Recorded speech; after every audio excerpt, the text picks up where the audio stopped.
És la metamorfosi de les ales i escates, és el tot i el principi de la sang i del cor.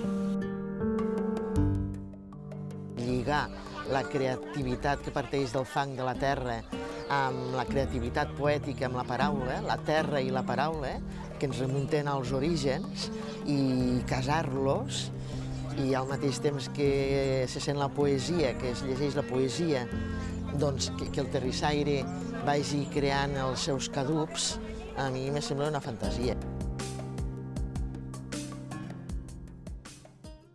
Igual que els cucs de seda, morir s'esdevenien papallones petites, amb un tacte domèstic, vagament cereal, cosa de cada dia.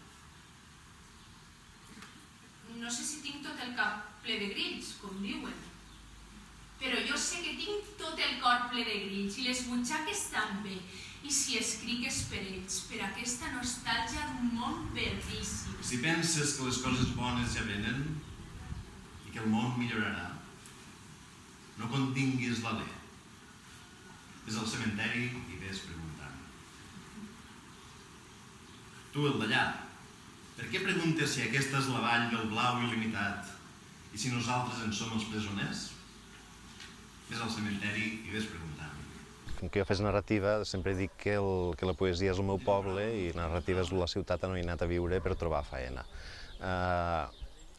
Però per a ser més estrictes, jo diria que per a mi la poesia sempre ha sigut les lletres d'una cançó independitzades de la cançó.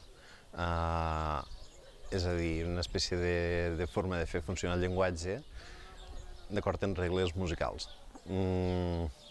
Cosa per la qual recitar-lo davant del públic també és una espècie de destinació natural. Alguna cosa ha hagut amb mi que no sóc jo. Alguna part de mi que no era meva fuig, Déu em diu, i ja era hora. Potser aquesta part era seva. Potser va descuidar-se-la ella i va arribar-me un sobre amb el seu nom, un oblit, el té qualsevol. Als 20 anys vaig aprendre que hi ha mirades que voldries que t'acompanyaren sempre, com hi ha músiques que no pots deixar d'escoltar, com hi ha versos que no voldries oblidar. Hazte hombre, te digo, como yo a veces me hago mar. Jo sempre m'acullo allò que deia Richards, que deia que un poema no ha de significar, sinó que un poema ha de ser. I la meva poesia, d'alguna manera, a mi m'agradaria pensar que el lector, quan s'enfronta a un text meu, el fa seu, dona, interpreta el que necessita en aquell moment del text. Publica unes edicions acuradíssimes. He llegit dos dels llibres, he llegit el de la Laura López i he llegit el de la Maria Dolors Coll, i m'ha semblat extraordinari, perquè veig que fa uns llibres objectes i que té un criteri que no estem avui en dia acostumats, que el sector editorial publiqui amb aquesta cura, amb aquest amor. Voldràs collir les taronges per menjar-te-les quan la set et premi la gola.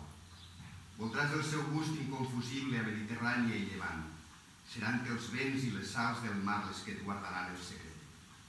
Veure'ls collir les taronges, coberts del fred i la son, mentre els somriures solcaran de banda a banda el tros de taronger que heretares dels teus pares. Aquest vent que revincla la por, que mai no reposa, que destapa la terra i aixeca ossos buits, que remou mosquiteres, que no et fa trobar el fil. Dins el bressol de ningú som cases de vent, poros de bonança, amb ment de calç blanca per supurar el fons. De nit, sense llum, el vent porta misèries. Et trobes amb gent de tot tipus i gent que a vegades té una certa barrera en obrir un llibre de poesia, en llegir uns versos, i de cop i volta es troben que no cal que ho llegeixin ells, sinó que tu, com a poeta, els estàs explicant una història. I si la sents de debò, això els hi arriba.